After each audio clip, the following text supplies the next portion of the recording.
Saudara-saudariku yang dikasihi Tuhan, Shalom, salam damai sejahtera untuk Anda semua. Di dalam pewartaan para nabi, ada suksesi pewartaan Allah. Di dalam Yesus ada suksesi kuasa kehadiran Allah. Itulah kekayaan iman yang dapat kita peroleh dari bacaan pertama dan Injil hari ini.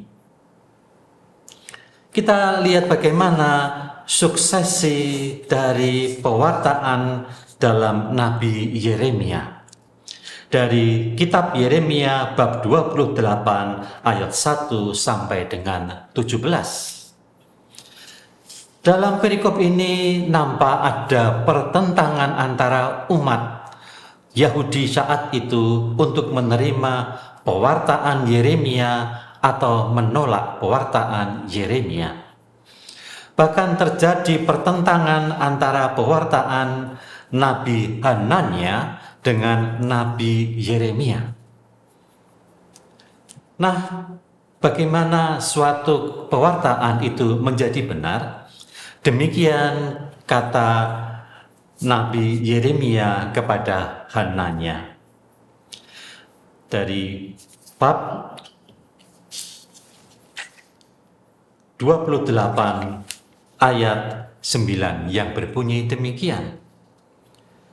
Kata Yeremia kepada Hananya, tetapi mengenai seorang nabi yang bernubuat tentang damai sejahtera, jika nubuat itu dibenapi, maka barulah ketahuan bahwa nabi itu benar-benar diutus oleh Tuhan.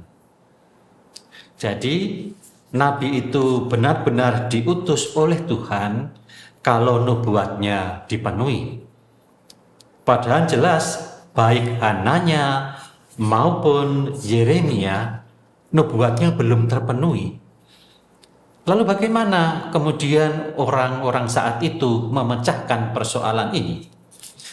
Maka kita harus kembali kepada perikop sebelumnya dalam bab kitab Yeremia bab 12 ayat 18. Di situ diungkapkan pendapat para tua-tua. Bukankah Mika juga telah menubuatkan di masa Hizkia bahwa Yerusalem akan menjadi hutan? Bukankah Sion akan seperti dibajak? Dan Nabi Yeremia itu melanjutkan atau mensuksesi apa yang diwartakan oleh Mika.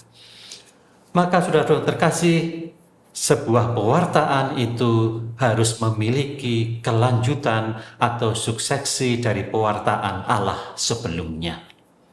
Ketika bertentangan, maka dapat kita mengerti bahwa itu bukan asli dari Allah.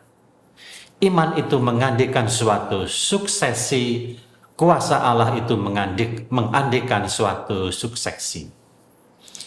Maka demikian kata Allah kemudian kepada Hananya lewat Yeremia. Dengarkanlah hai Hananya, Tuhan tidak mengutus engkau dan engkau telah membuat bangsa ini percaya kepada dusta. Sebab itu beginilah sabda Tuhan, sungguh aku menyuruh engkau pergi dari muka bumi. Tahun ini juga engkau akan mati, sebab engkau telah menghasut rakyat murtad kepada Tuhan. Maka matilah Nabi Hananya dalam tahun itu juga pada bulan yang ke-7.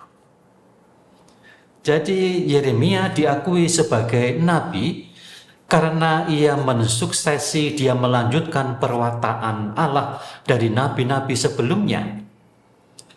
Bagaimana dengan Yesus? Hari ini kita mendengar kisah bagaimana Yesus memberi makan orang-orang yang kelaparan.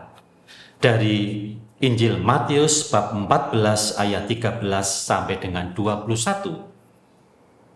Saya hanya akan membaca bagian terakhir dari Injil hari ini.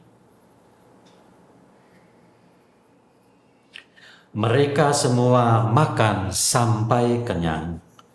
Kemudian potongan-potongan roti yang sisa dikumpulkan sampai 12 bakul penuh. Yang turut makan kira-kira 5.000 orang pria, tidak termasuk wanita dan anak. Maka perbuatan Yesus memberi makan 5.000 orang pria, tidak termasuk anak-anak dan perempuan, adalah suksesi dari kehadiran Allah dan kuasa Allah ketika Allah memelihara umat Israel di padang gurun dengan roti yang disebutnya mana, roti dari surga. Maka dalam diri Yesus itu ada suksesi kuasa kehadiran Allah. Dalam Yesus itu ada suksesi kasih Allah. Di dalam Yesus itu ada suksesi pemeliharaan Allah. Saudara-saudara, di dalam Nabi ada suksesi pewartaan Allah. Di dalam Yesus ada suksesi kuasa kehadiran Allah. Maka berbahagialah kita yang memiliki Allah sedemikian itu, yang melanjutkan karya-karyanya dari zaman dahulu sampai sekarang. Amin.